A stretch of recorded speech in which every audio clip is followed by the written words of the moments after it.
Welcome back to Four Titles, One Truth. You already know what this show is about. It's about truth. And sometimes that truth, it can be uncomfortable to talk about. It can. Today's truth, what it means to be a black man in uniform. From our perspective, of course. Yeah. So I'm going to speak for myself. I'm sure he may qualify on some of the things I say, but I served with pride.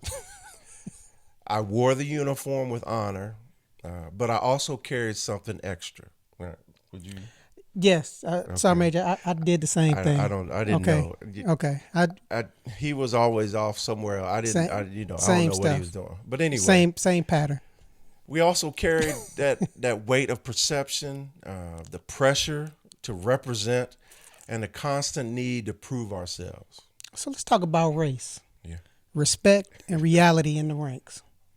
As two men who lived it every day. Every day. Every day. All right. Hey, let's get into it. All right, Tommy. What did you or your friends think about you joining the military as a young black man?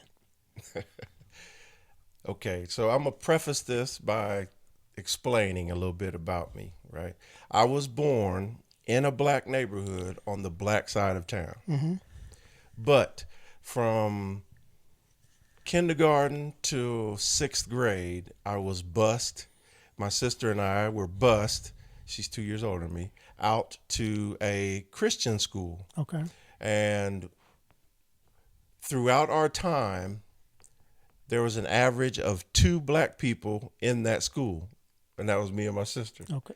Now, sometimes we Wow. would have another black person, and it got up to 4, I think, one time. But it was always the 2 of us, okay? And so I only say that because growing up, I had white and black friends because of my situation. Mm-hmm. So, and I knew that there was a difference, Right. right? Okay. So when I signed up to join the military, there was 2 different sides of how I was patted on the back or what the thoughts of me doing it was. Okay. Right. On the majority of the white friends and white people I knew, they were just so proud. And they were like, that's going to be great for you. You know, well, we thought you were going to go to college and that, but this is a great alternative to what you're doing. And It's a good option. yeah, great decision you made. That's Okay. a smart young man that's Okay. planning his steps. On the black side, especially my age, it was, what's wrong with you? Why you doing that? Yeah, what's wrong with you? And it was, the perception was that you going into the military, you're basically giving up on your dreams. You're taking a course that's not meant for you as a black person. And that is 100% how it came across, right? Mm-hmm. And me going in the military, when I made the decision to go into the military, it wasn't because I was At a last rah, resort. rah, rah, Okay. patriot. This was my plan in my life, you know. Okay. It was, I had patriotism because Desert Storm had just finished. And I felt a pride, but I also was at a standstill in my life. And so my decision to join the military was, once again, back to what my recruiter said. You know, he told me, and it was true, that black people, when we get to a point of making decisions, it's not just right or left. It's stand still, do nothing, and regress, or make a decision, move forward, and progress. Yep. And so I took that to heart, and then my step towards progress was joining the Army. Okay. So that's my story, but that's also how the 2 different perceptions from my white friends and my black. It doesn't mean that none of my black friends supported it, but I absolutely can tell you this 100%, that every black kid in my neighborhood that was my age was like confused that I was going into the Army. Okay. I mean, it's similar story. As far as schools and all of that, those good things. I went to a Catholic elementary school from first to eighth grade. Okay. So, but it was majority was black. Teachers were none, so they were white. Had a couple of black teachers. Okay. But then when I got to high school, that's when it flip flopped, big time. But I was already familiar with the high school because my father was a administrator there. Okay. So I, had been up there, and I mean, so I knew but didn't know, Right. realize it because you always growing up, especially in our age group and stuff, we grew up in an era where it was like, in your face but not in your face, Right. Right. Especially in the Midwest. Yes. So, but when I got to college, I was in a ROTC program At where? At Howard University. Exactly. That was run by black officers and black enlisted. Friends were all we had a couple of white kids in our class, but the majority of everybody, 98% of everybody else was black. Like your neighborhood. Yeah, so I mean, so it was, as far as what the end game was for us that were in the program, everybody was like, "Yep, we're going into the military." But it was helping. Yeah, so it was like we helped each other out. Now that doesn't mean at the school the sentiments were Who weren't the same. in the program. Yeah, that weren't in the program. So because it's a college. We're in Washington D.C., so you still have all of the for all of the things that go on with the government and stuff. Yeah. So I mean, but for the most part, everybody was very supportive. I mean, Really? I never had anybody in my family or friends say, well, why you going into the, why you gonna do that? That's gonna be a mistake. Nobody ever told me it was gonna be a mistake. So I was always like looking forward to it because I was seeing friends that had graduated and gone on and were already second lieutenants and first lieutenants and captains and things like that. So you're looking, it's like, oh man, I can do and then just I think what I guess made me wanna join more and be in more, represent, was knowing the numbers of black officers that are in the military as a whole, then the number that are even in my corps that I'm, in the nurse corps that I was in. And medical service corps probably has I know it does have more officers than logistics combat, is different than logistics is an all-inclusive job field, and what I mean by that is there's a lot of representation, especially in the military. Support, I won't just say logistics, but support is a lot more intertwined in the races than we'll say what infantry is, right? Or specific job fields that weren't aligned with the ideas of a black person. Well, and I think I don't know if I'm getting ahead of the conversation, but I think some of that comes from, if you think of like infantry officers, armed officers, they're leading in the perception that black folks can't lead. That was heavy. Because we see that in coaching and things. Black folks can't be head coaches or some of these leadership positions, and I think that's why it's the numbers have always been small, less in those areas. And I have a different take where, like, when you're talking about infantry, that is a job field when you're joining the military to where when you walk through that door, that if you sign up for infantry, you're going to war. That's one of those things. When you sign up to join the military and you're taking a whole bunch of other jobs, yes, you could possibly go to war, but in your mind, back in my time, right, Mm-hmm. it wasn't war. You know what I'm saying? I wasn't going. I wasn't digging foxholes. I wasn't busting through doors. That was the perception when I joined. Okay. Now, when I actually deployed to war, I realized that, well, the front lines have changed to where there It's may not be World some War One, infantry World War jokers Two. behind me, Yeah. right, in this Mm-hmm. moment. So it's changed. So so my perspective, especially when I joined, remember, was 35 years ago. And it's changed now because when I joined, it was Cold War era. And now it's, you don't know where the front line is going to be. You don't Right. know. There's an idea of who the enemies are, but you really don't know who the enemy is.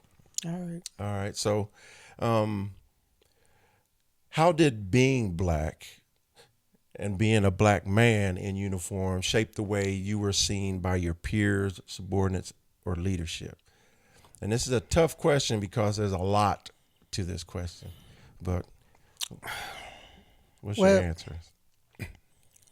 I think, well, the way that I tell you what I think and the way that I felt was when I came in. You talking about when I came in? Yeah. Uniform. Okay. Yeah. When I came in initially, probably looked like a little Or the kid. evolution of that. Yeah, I mean, I looked like a little kid. Yeah. You know, coming in and being a man in a in nursing, which has always been perceived as that's a female that's a female's job. You know, that's not so. And we do, and I'll tell you that we do, and it's probably more males in nursing in the military than in the civilian sector. But just being in that environment, you know, they look at you like, what's going on? You with sure? You know, where you going? Are you supposed to be here? And then it's like, do you know what you're doing? Because you look like you're 15, 16. Because you're a man, or more because of race? I think the race anyway. It's all. I mean, I think that coming in with the race anyway, you get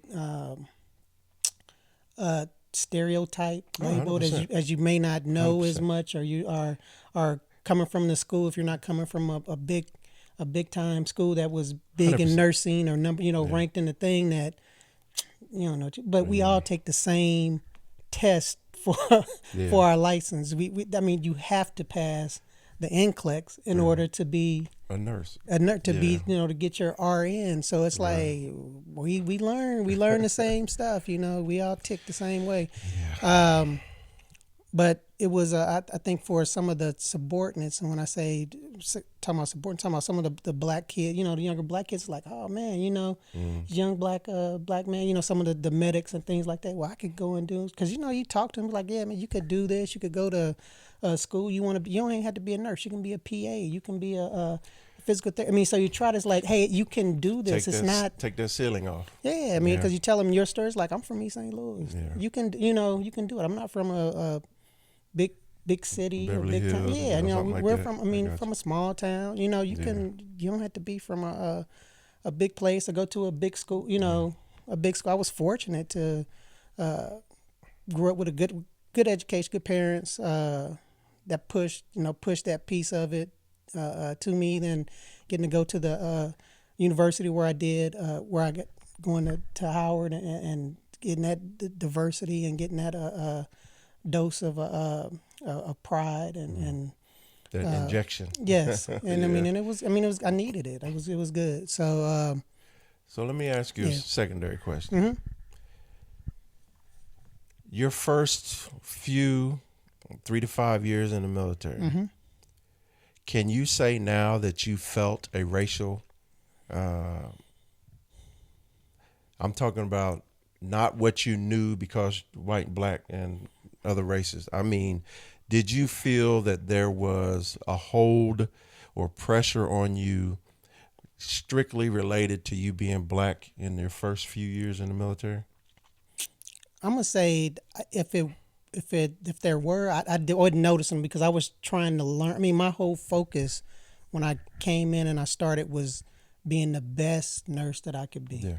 learning my job, because I felt like if I didn't know how to do my job, I wasn't going to be an effective leader, and people wouldn't take me seriously. Yeah. Because I think that's a lot of the stuff too, is that they don't. I mean, we get looked at as jokesters, and I mean, because we have. I mean, because to me, it's like if you're not having a good time at work, then why are you doing it? You know, you should have fun at work, That's a whole enjoy nother it. thing. Yeah, you should enjoy what you're doing. And to me, I wanted to learn my job and get good at my job and enjoy what I was doing. Right. And I felt like that was going to make me a better leader in the area where the Army paid for me to go to school and brought me in to be, because I knew I wasn't gonna be on the front. You know, I wasn't gonna be I wasn't be doing infantry officer stuff, Right. or transportation officer stuff. I wasn't gonna be doing any of that Right. stuff. I knew I was gonna be In the doing hospital, medical saving stuff. lives, Yeah, you know, nursing, hospital leadership, that type of career path. So, because that was the thing. So, I'm the same. So my first few years in the military. Well, let me say this, right? The military has clearly defined rules and regulations. mm-hmm. Now, just like anything, there are rules and regulations that can be interpreted, right, by leadership. Right. But there are rules to everything you do in the military. It breaks down how you walk. Yeah. Okay, that's all I need to explain, right? Marching is taught. How to lead with your left foot, and then how far of a step it is when you walk, how far of a step it is when you jog, how far of a step it is when you run. So it's very precise, okay? And the institution, we're talking about the regulations, the rules, is not racist, right? It is literally set up so that anybody can be successful. Yep. Even if you interpret it different, it's still set up so that a human being comes into the military, the human being learns their job and learns how to survive and learns how to fight your nation's wars, and you do that to the best of your ability, progression will happen. Okay? But like I've said before, society is the same in and outside the military. So my first few years, I ran into racist people, but I didn't feel like I was being held down by peers or by all of my peers or by the system, right? But I can tell you for a fact that I had racist run-ins when I was E4 and below. I had racist run-ins when I was junior non-commissioned officer, E5, E6, senior non-commissioned officer, all the way up to sergeant major. I've had racial incidents like that, but I've never felt not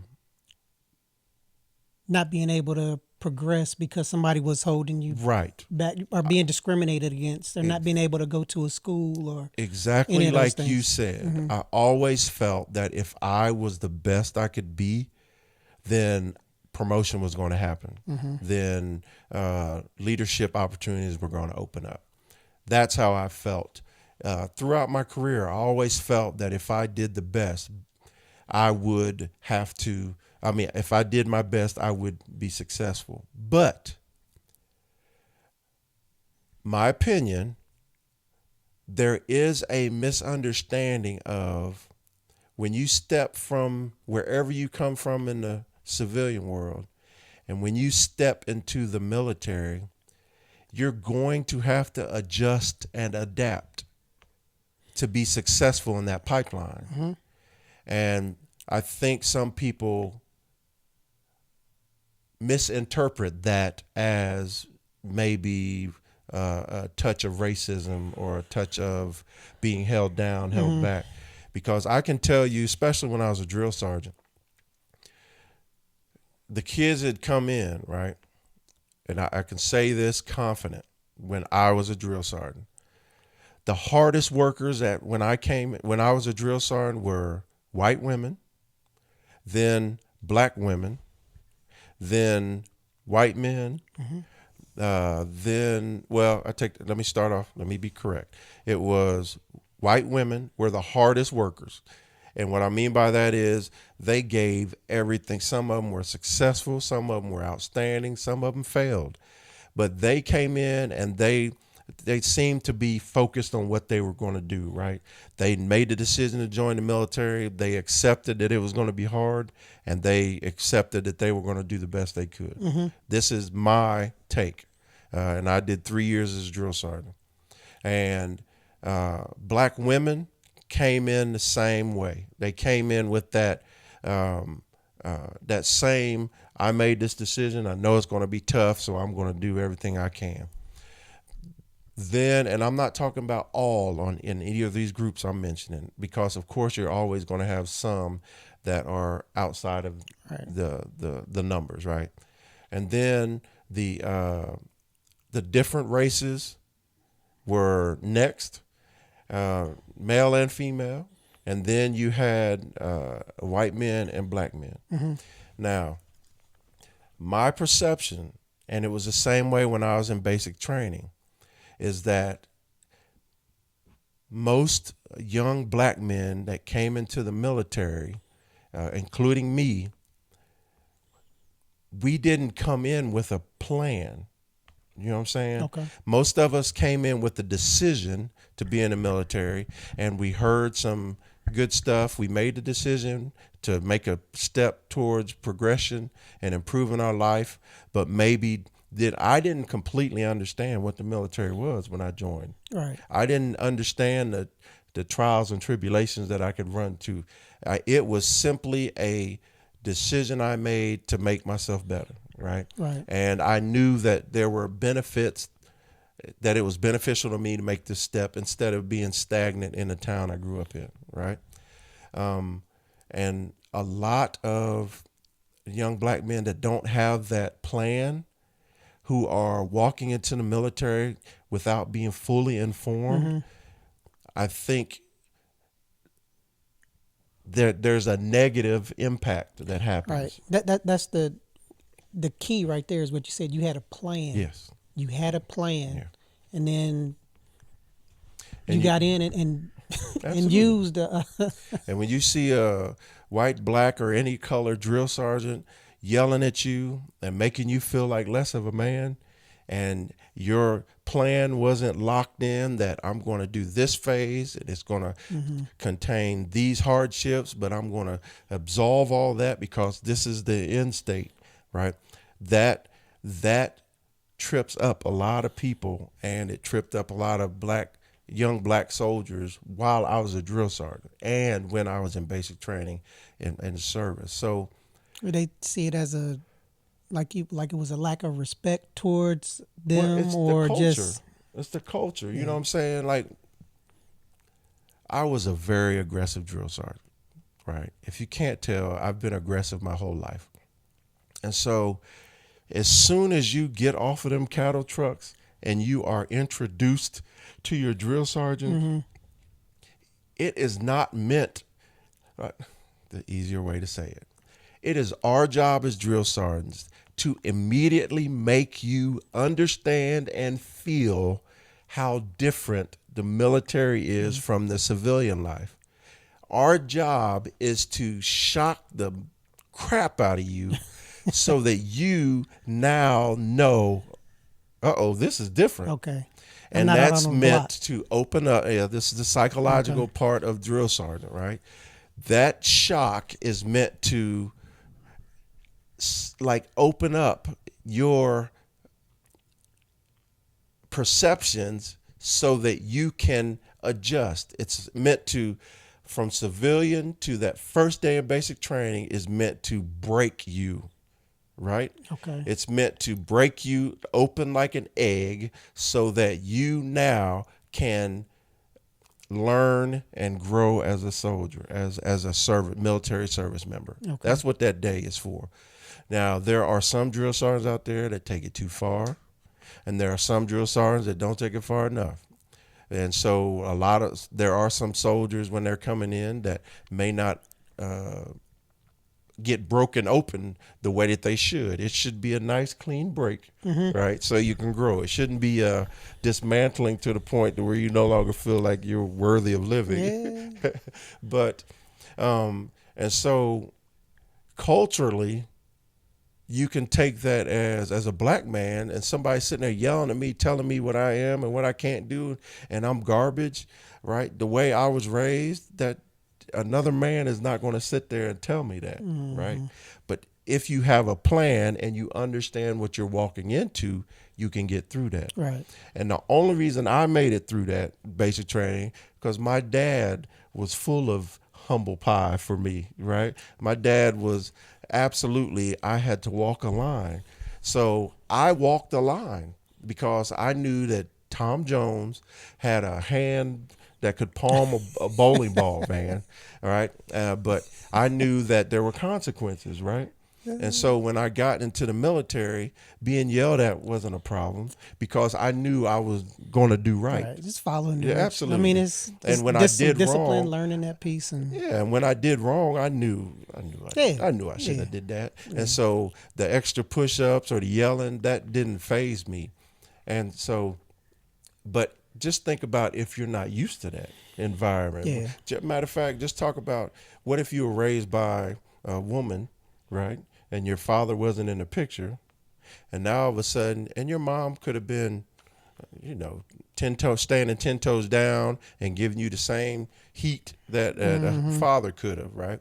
But then you get into a military or anywhere, and now all of a sudden a man's going to sit there and tell you what you ain't.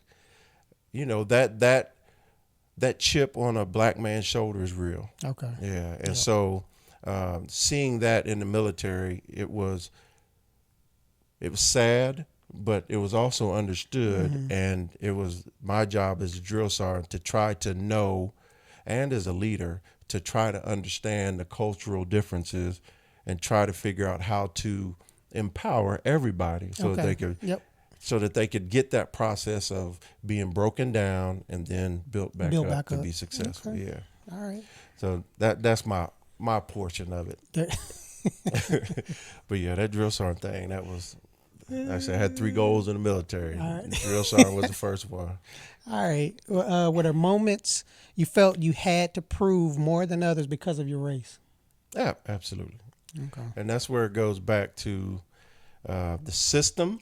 I don't feel is racist, but there are racist people in that system, right? And the easiest way for me to explain it is for you to be relevant as a soldier and as a leader, you have to be able to get someone's ear, right?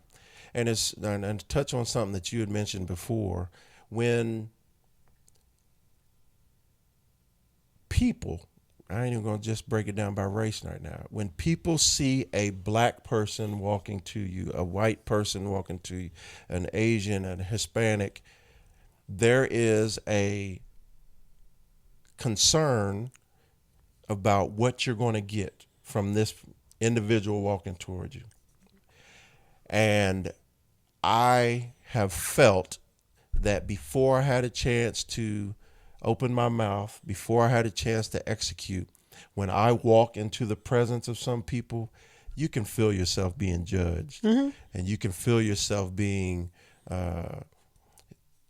just looked over, and assumptions being formed on the people's face that you are walking in their presence, right? And so I know there's a perception out there that black people are going to be loud. I know there's a perception that black people could be lazy. I know there's a perception that black people, they don't know their job or capable of executing what your expectations were. All of the above. Yeah, so I know that happens, and I have witnessed that. But at the same time, I've witnessed the revelation of that to where they hear me talk, or they see me work, or they see what I'm capable of and my potential, Right. and you can see the change in their face, and you can see the acceptance that they have. You know, and I'm sure that changed. I can tell you it changed for me. I'm sure it changed for you the same way as you went longer in your career. that word of mouth and people knowing who you are, especially when you go to another Absolutely. assignment and stuff, Yeah. people know Who's coming? what they're, Yeah. unless they're new or unless they didn't Yeah. do No, their homework or whatever. absolutely. I agree with that. Um, I agree with But proving yourself is also a thing that I was raised on. So I didn't always take it as racism. I took it as a man, you have to prove yourself. As a soldier, you have to prove yourself. As a leader, you have to prove yourself. So I didn't always take it as racism, but I absolutely had times where racism was. And I'm gonna tell you a story. Let me tell you a All story. All right, remember what you're gonna say. Remember what you're gonna say. So and this is something that probably people. I was a private, right? I was in the Army less than a year, and I ended up, uh, I was parked illegally in my Escort GT. okay. With the 15s in the back. Yeah. Well, at that time, it was just the 12s. But I was parked illegally, and a cop came up. It was me and it was my squad leader at the time, but he was two black men. And we had literally had Hawaiian Punch in our car. Okay. And so the cop thought it was open containers. And so we had that issue. We had that to deal with. But then he gave me a ticket for being illegally parked. So I was illegally parked, but then he thought it was an open container, and so we went down trying to prove in the car. We're sitting there like, no, we're not. Yeah, it's open, but it's Hawaiian Punch, right? But anyway, that moment with that cop, he did not. This was in Fort Riley. He did not walk away with giving me a warning. He gave me a ticket.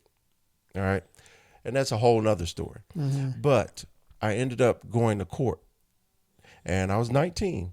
I went to court and I had to pay a fine, right? And I paid the fine, and I wrote a check. Yeah. Big time. And the check came back insufficient funds. So I had to go see the judge about that, right? And the judge was like, "Hey, you think you can write a bad check to the court? This was blah, blah, blah," right? So the joker ended up putting me in jail. Yeah, and it was a Friday. So did they spend the whole weekend? What? I had the flip-flops. I had the orange outfit on.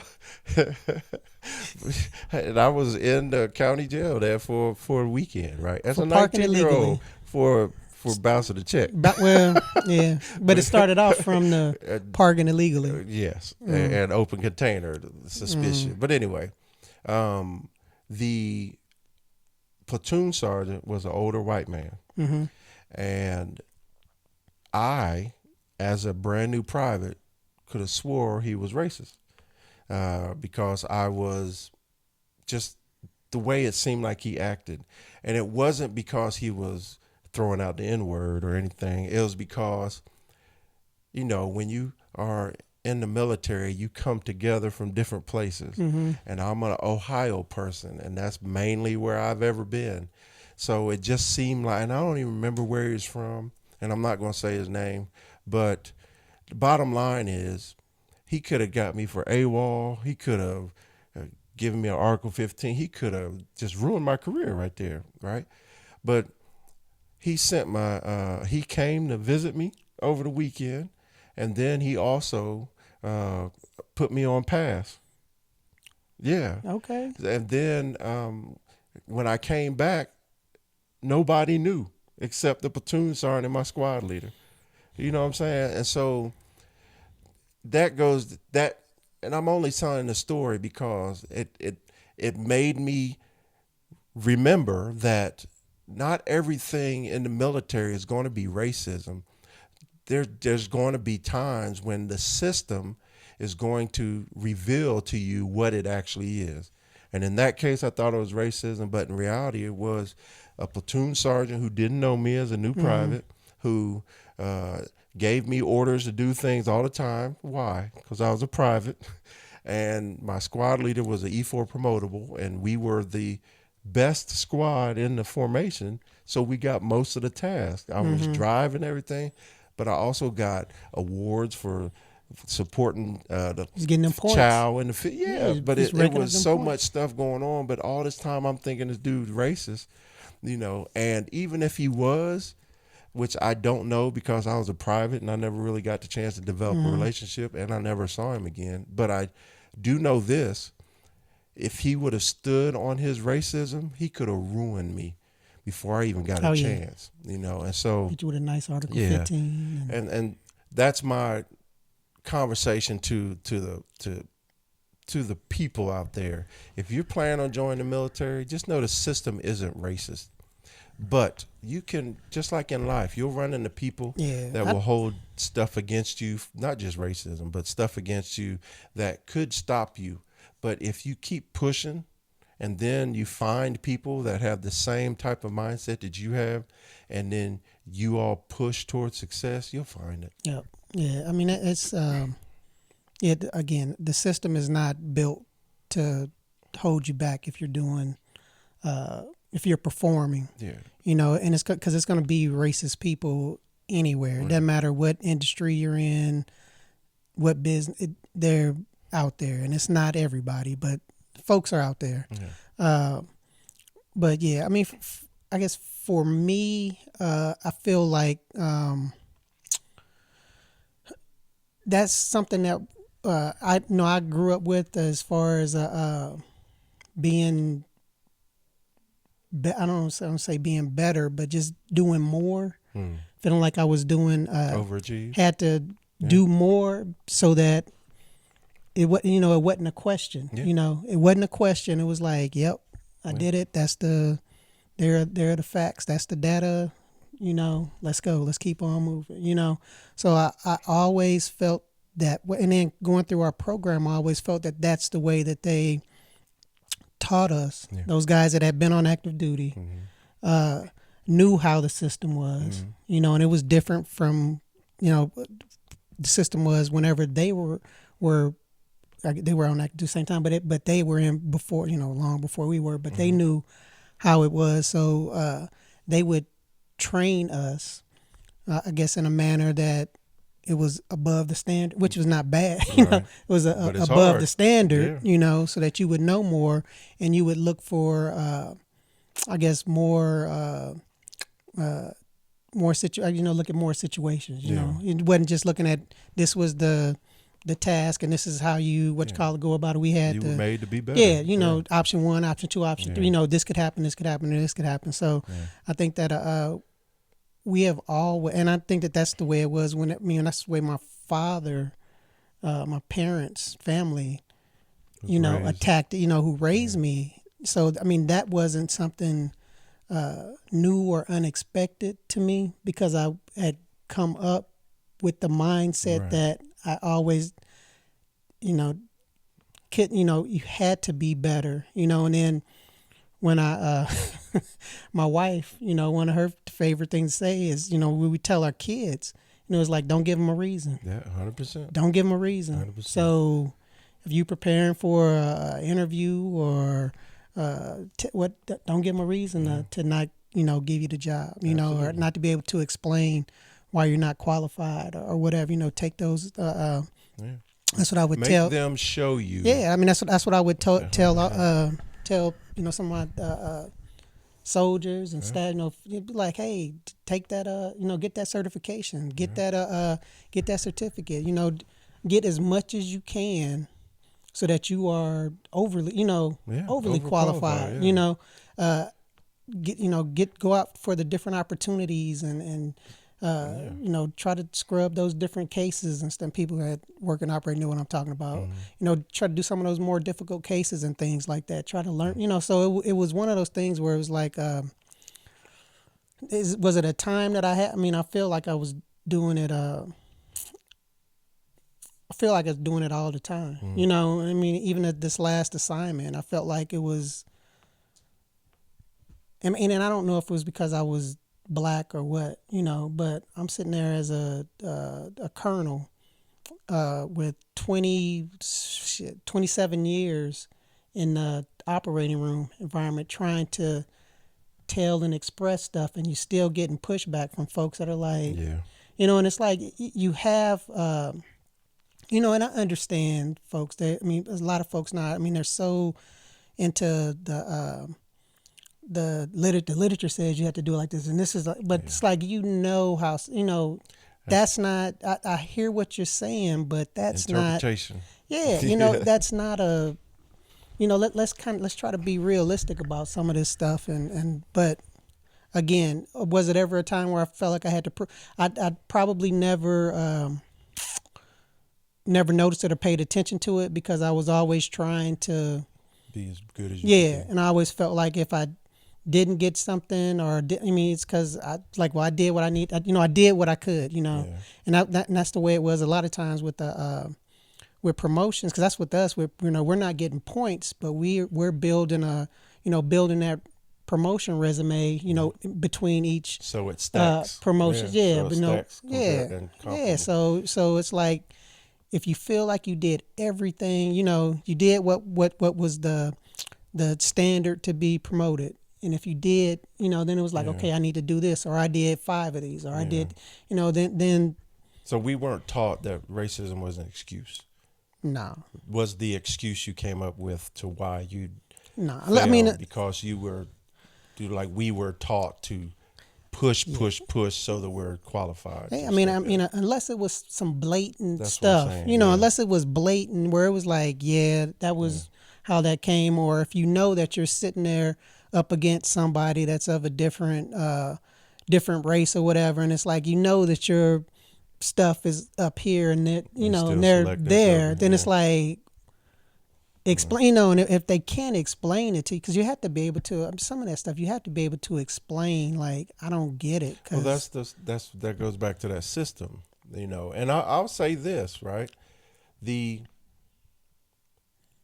If you took the system on its own, it's almost a perfect situation, because it is meant to be merit based. Yeah, absolutely. Yeah. And it's meant for merit based, but for the best, to be able to push the situation or the organization on and forward. I mean, and I was glad when they started taking our pictures out of our promotion packets and stuff like that. So all they were reading was our record, But at the same time, if you were making an impact, they knew. Yeah. I mean, that's what I said. I mean, I can tell you that's your reputation precedes you. 100%. It precedes you. So good or bad. Yeah. So it's like, unless you know that this is your last thing, don't burn any bridges out there. Yeah. Don't matter if you're what race you are. Don't burn any bridges before you are ready to be. You're ready to blow that up, and then you really don't want to blow it up, because those are folks who you're gonna call back for bridge. Yeah. You can't unburn bridges. What do you call those things? I can't remember. What are you talking about? For like jobs, people, or referrals, references. Oh, okay. So but all right. So, how did you navigate? Well, code switching is a huge thing, right? And it's a thing that not you as individuals, but cultures. It's called code switching because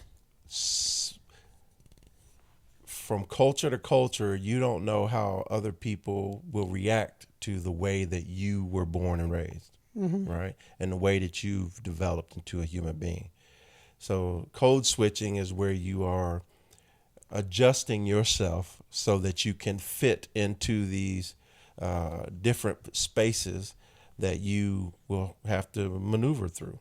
So how did you navigate code switching or cultural tension while rising through the ranks? I think that we brought up doing that. I mean, I don't know if it's just one of those things that we learned by watching our parents.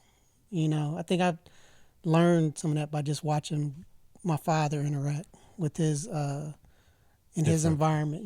With his different environments, and how he was when he was in the neighborhood, with the neighbors, or when he was with his brothers, when he with the family and stuff like that, to when he's in his work environment.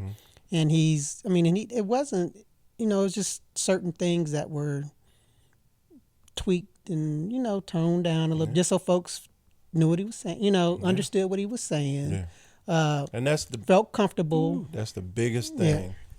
Code switching, in my opinion, is an attempt to have clearer understanding when you are in a situation, right? So once again, I went to this Christian school, all white school, and the classrooms were smaller.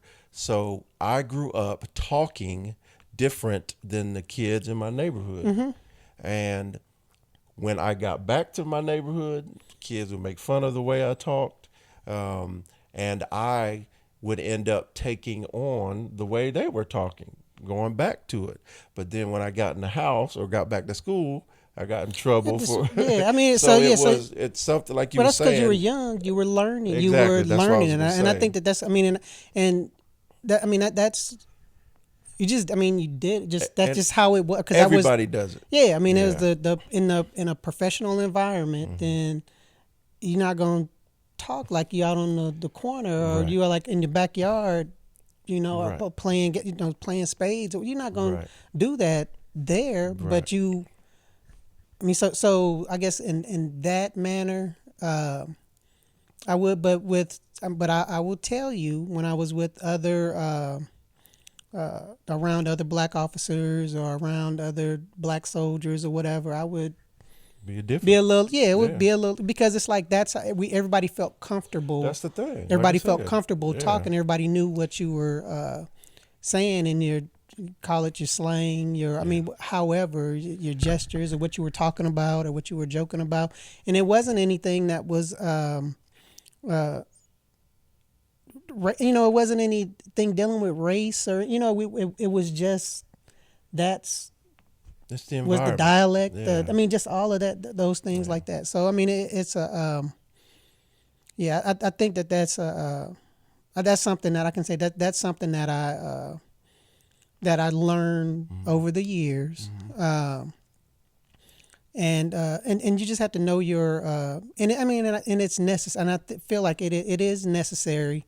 You just have to know your environment, know your audience, know your environment, because again, exactly what you said about being able to clearly communicate, and and that's the beauty of our country is we have everybody, we have all these different cultures and folks here. So it's, because we're not the only ones that do it. Black folks, we're not the only ones that do it. Right. Everybody does it. Right. Everybody does it, So, and that's fine, because again, we have to be able to clearly communicate so that we can, do our, take care of our patients, to complete our missions, if that's what, whatever the situation. It's a necessary thing sometimes. So true. And it's also something that you have to understand what it is before you start calling people sellouts, before you start calling people traitors, because each situation or each environment that you're going into, if you can fit into that environment, you should, but you also should maintain who you are, right? So if we're going to label it code switching, right, we have to make sure that we also say there has to be a genuine person in there as well. So, for instance, you can't leave a black environment and then go into a white environment and then let the white environment belittle you, let the white environment call you the N-word and tell you that you can't do something. Yeah, you should, but by when no you were means in that black environment, you were strong. And, you shouldn't turn into a different person. Absolutely. Yeah, you should no means turn into it. That doesn't mean you turn into a different person. Absolutely. That means you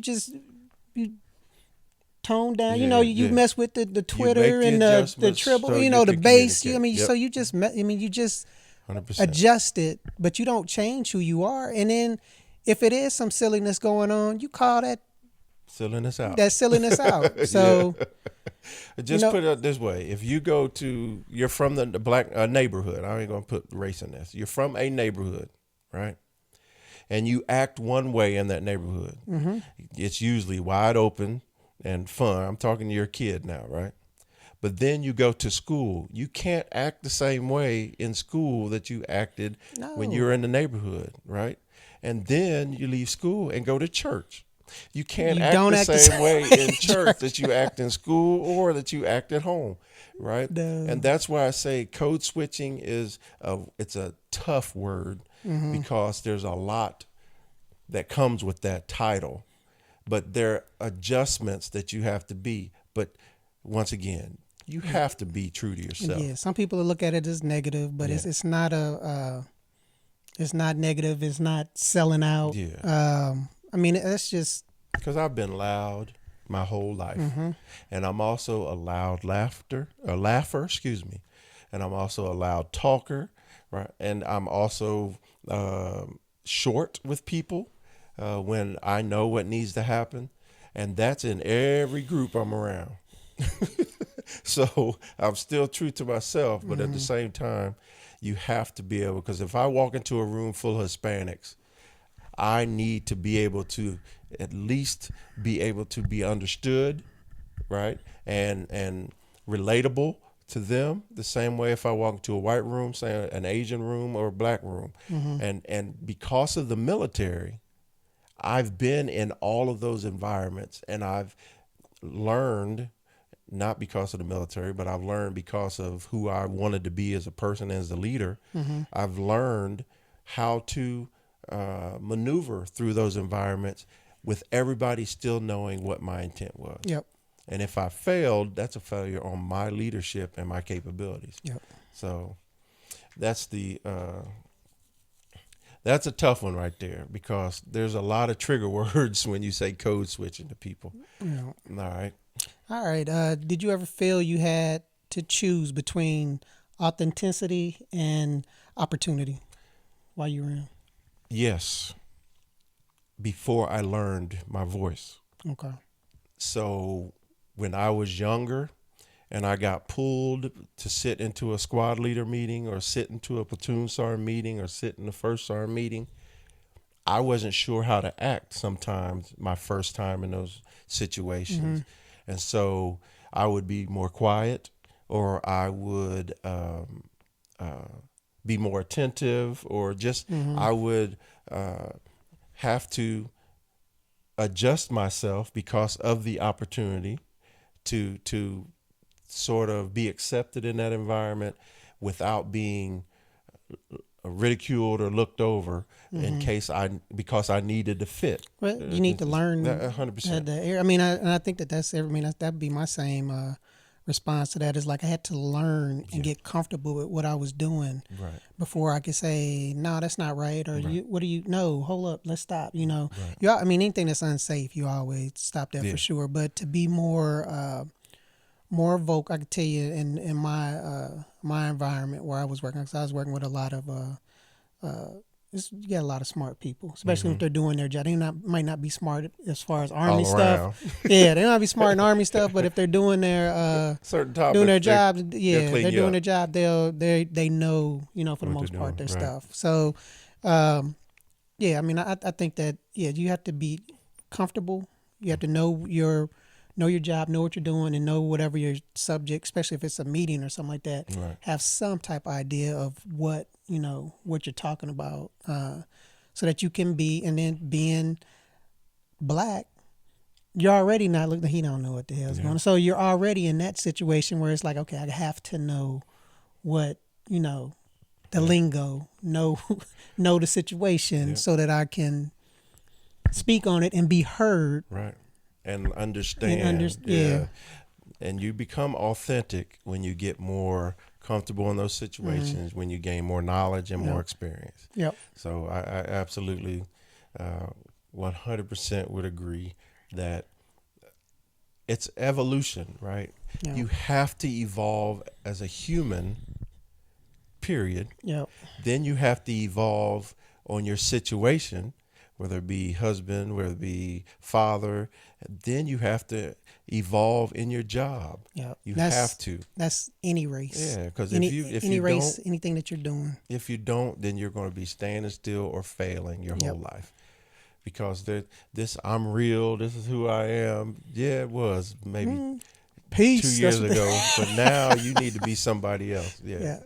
Yeah. All right. So that was deep conversation. Okay.